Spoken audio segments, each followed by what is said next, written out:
tata umrli. Ti fali mama i tata?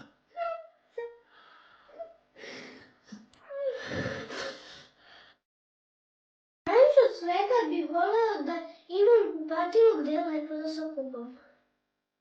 Znači vi se tu kupate, jel tako? Ne sam u koritu. I uzmete tu vodu, jel tako? Da, sipamo.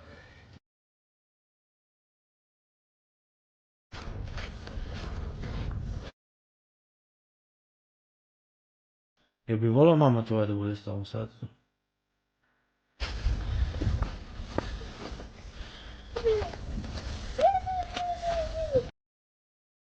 Mi živimo u jednoj sobi.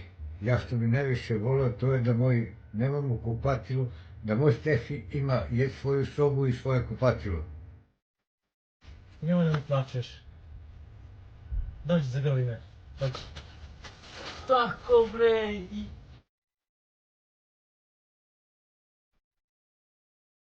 Hranim kozu, hranim cucu, macu, guske,